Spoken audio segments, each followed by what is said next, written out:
What is going on, everybody? Silver Scruncher here, and today doing a little something different. Not quite a rambling in the Ranger, but I'm heading over to the LCS. Gonna go talk with David, see if we can't do a quick interview talking about exciting events today. So this morning, our national GDP, basically our economy shrank. We had a negative 0.9% growth, a negative growth. So, and that's for the second quarter in a row we've had a negative growth, which, unless you listen to some of the people trying to redefine all kinds of words, that's a recession. If we go 2 consecutive quarters in a negative growth, that is a recession. So here we are. Now, as soon as that news come out, next thing I know, I look at silver price, and wouldn't you know, silver jumped up 5% today alone. So we are up above $20 an ounce right now. That's pretty substantial for a one-day deal. And then, of course, in the next probably next week, maybe, I don't know for sure when it's gonna be, but they'll come out with the whole whatever inflationary numbers for July, which, to be honest, it might have a slight uptick or downtick, I mean. So instead of it being up there in that 9.1 that we were last month, it might tick down a little bit, solely because of all the different things that they're trying to do to lessen our prices for stuff, which in the long run, I believe is just going to cost us more. But yeah, I don't know. But I'm pretty sure it's not going to be a very substantial amount. And with this whole recession thing going on now, they're probably going to raise interest rates again.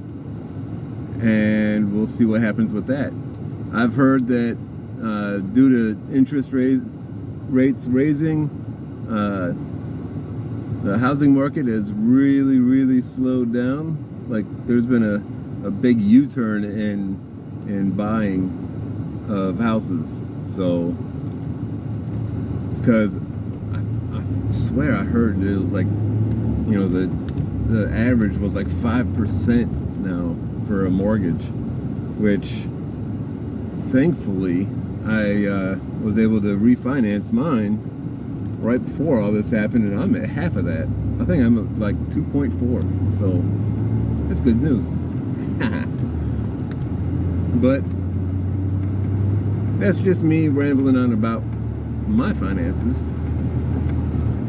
But yeah, I'm gonna head down to the coin shop and talk with David, see if we can't get an interview in.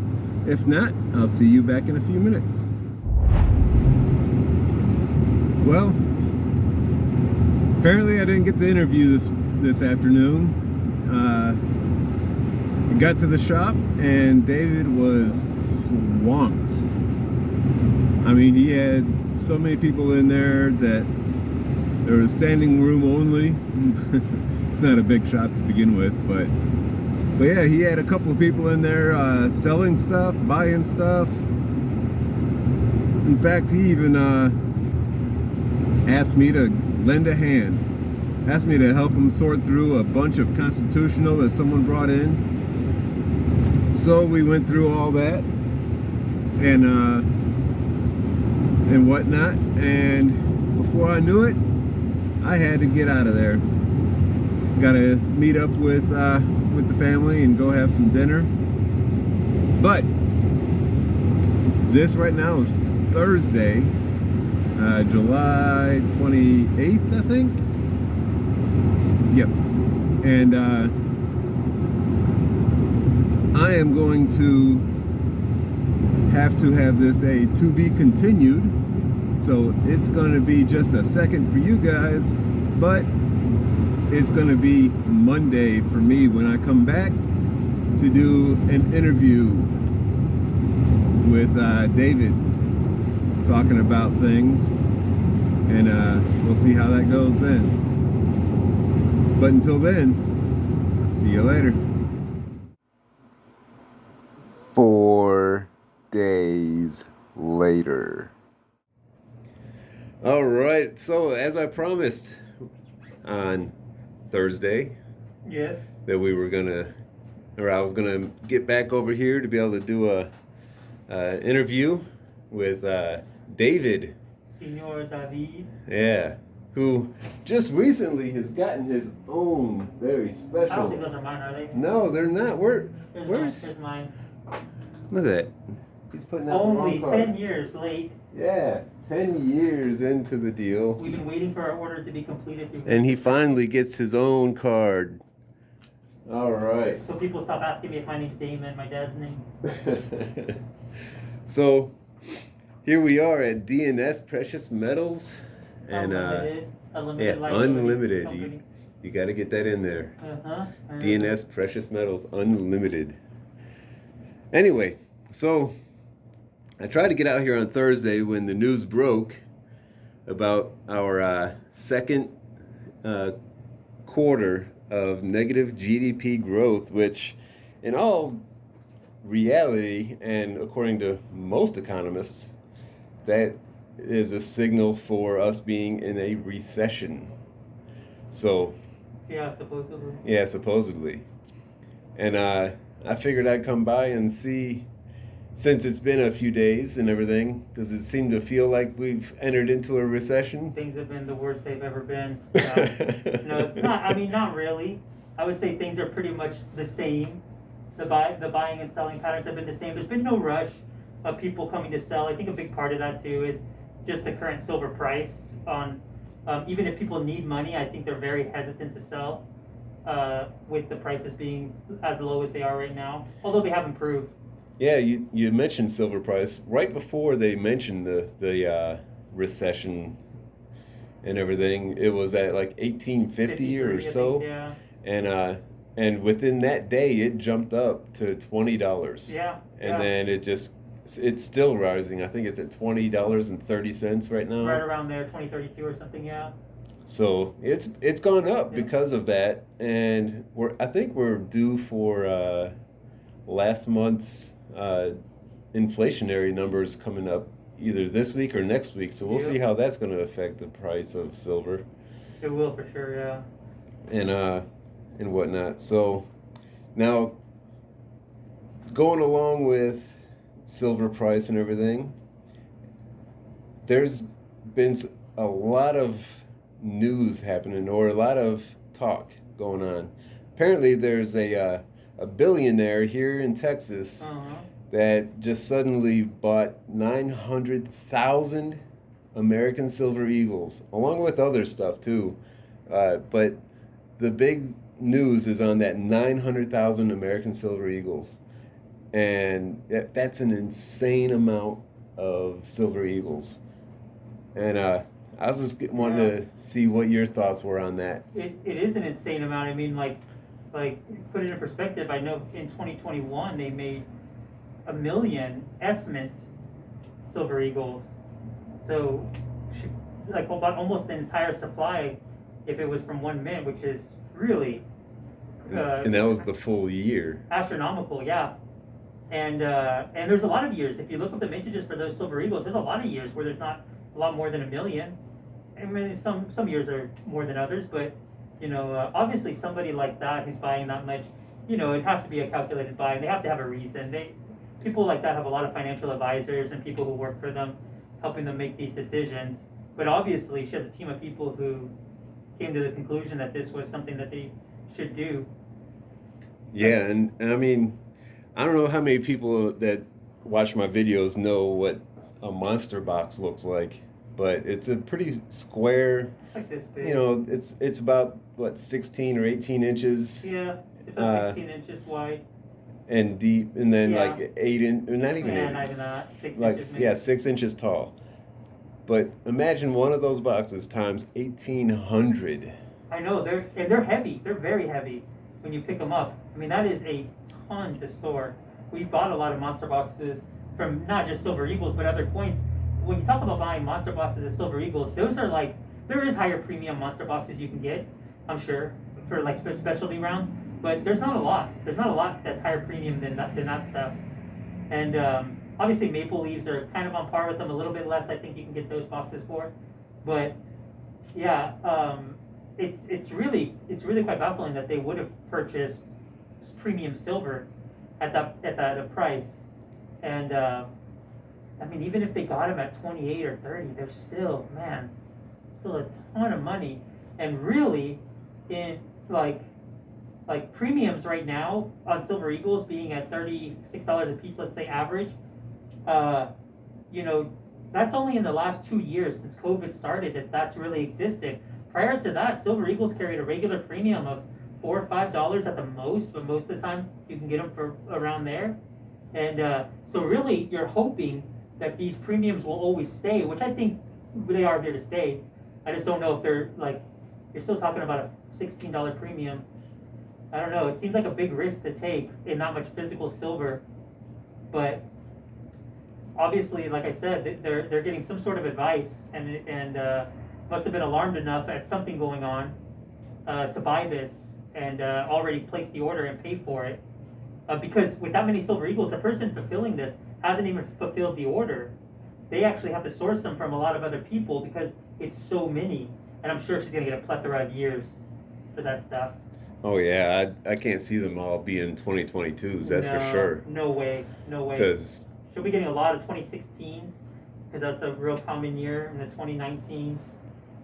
Yeah, right. There'll be a lot of that stuff for sure. And yeah, you mentioned about the premiums and everything, and there's been talk of this huge buy, possibly even pushing premiums higher now on American Silver Eagles, and it's as if they're not high enough already. They're talking about it. It's possibly going to cause them to go even higher. And man, I can't imagine 62,000 pounds of silver basically, and just where to store that kind of stuff. I mean, yeah, you're not gonna. I mean, I guess if you have that kind of money, you can build your own, concrete safe. But that's really what you would need for that kind of volume. Realistically, for somebody to steal all of it would take a long time, because that's going to take a long time just to unload it. But it is possible. But I'm sure they have a plan for storing it. I'm sure it's off-site somewhere. It's so much. Right. I mean, just to make sure the ground can actually hold it. Cause, yeah, no kidding. Because you can crack your concrete with that much weight on it. Yeah, I mean, you got to have it spread out even. Yeah, for sure. Yeah. But so much. Yeah, and you were mentioning how they got different advisors and everything else. It just makes me wonder, with everything that's been going on, is there something that's lurking in the future that we need to look for or to pay attention to, if someone that's got that much financial stability is saying, hey, let's throw $50 million into American Silver Eagles, instead of doing it into the stock market or the COMEX, getting into the SLV, and they're buying physical silver instead. Very rare. And it just makes me wonder what's coming down the pipeline for America or the world even. You always find that when people do big purchases like this, I know when customers come in and they're looking for a large amount, because we get a lot of customers who have like a monthly goal of $10,000 a month or $20,000 a month, which is pretty healthy budget there. It's always driven kind of out of fear. Like there's always some sort of fear of something happening, and this is the reason that they're buying it. It's always the same thing, and they always have their reasoning, and most of the time the reasoning is distrust in the government and the dollar.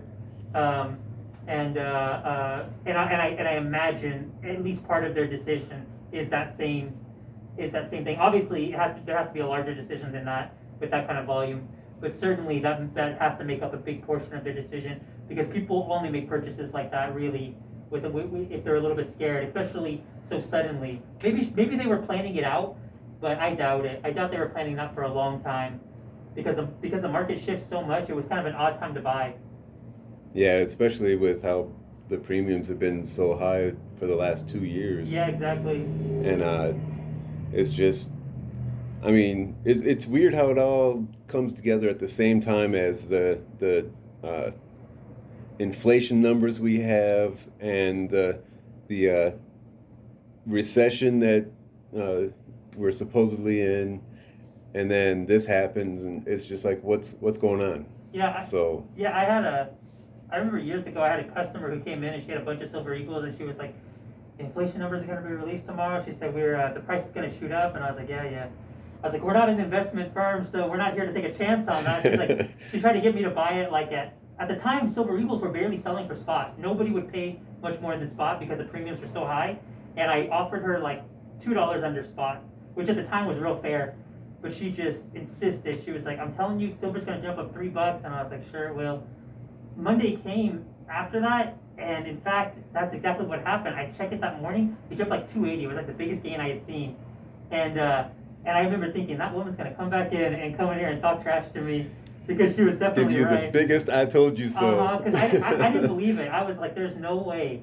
And she couldn't have been more right. She was right on the money of what she said. And sure enough, Monday morning, she was like the second customer. I remember she came in, and I was like, and I ended up buying them for more. But yeah, it's, man, like, I don't know. It's there's not many people who do purchases like that, and I think to specifically choose something with a high premium tells, like, there's a reason that they're choosing American currency to purchase these in, as far as the $1 face value. Although it's nominal, you still have, technically you have 900,000 face value, but you can get buffaloes or something, and probably could have gotten an extra 100,000 rounds or more. Right. If you remove that premium. Yeah, that's something else. Is why in the world buy something with such a huge premium when you can buy generic rounds and bars for such a low amount of cost compared to that? Yeah, if they were just hedging, then that's all they would need to do. They wouldn't need, they could get the physical silver at a lower premium. Because until recently, I mean, JM Bullion had, like, we were checking that one day, they had them 22.53 or something recently for 1 ounce rounds. Even if you were ordering through them, you're talking about removing, even if she got the Eagles at a good price, a really good price, still $6 premium less. That's a big difference. Mm-hmm. When you talk about the extra silver, then you could have gotten over 1 million ounces. Well over 1 million. And speaking of 1.2 million or something. Speaking of high premium, happened to come in today, and I had to buy something. Yeah. And a nice 1895 O. Yeah, that's a beautiful, beautiful coin right there. We're looking it up, and it has a mintage of 450K, but 37,000 still exists today. And yeah, PCGS Coinfax estimates the survival at 37,000 right now. Pretty low for almost any coin. There's some coins that are lower, but as far as Morgans go, it's one of the lower minted ones. And even in rough condition, they sell for more than like a 21 piece in AU. Those 21 pieces in AU, you can get them for 280 now, 270. Like the last time I checked, 260, even 250 for a decent one. Right. No, and here still run. Yeah. 455. And here we got a very fine 95O that's going to be worth more than that. Yeah.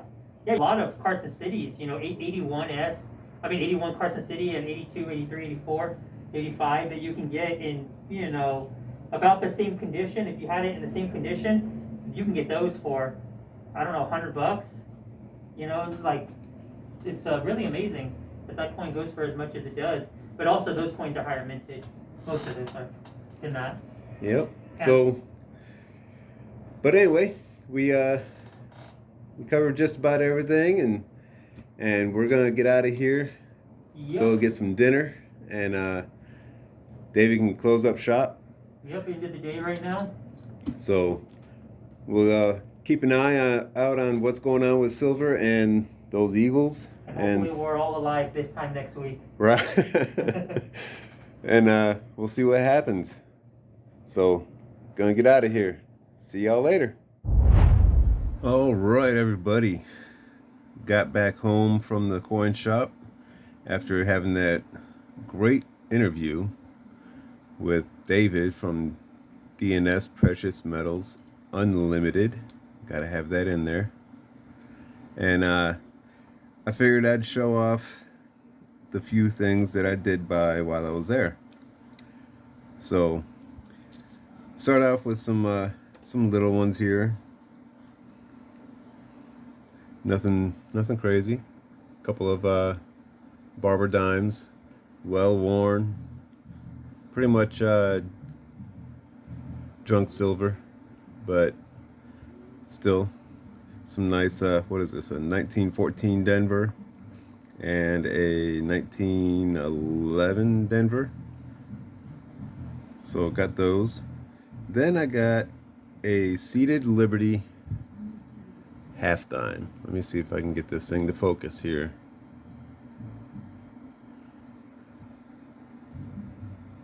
I don't know. There we go. Nice looking Seated Liberty half dime. These wear out pretty quick and easy. They're so small. But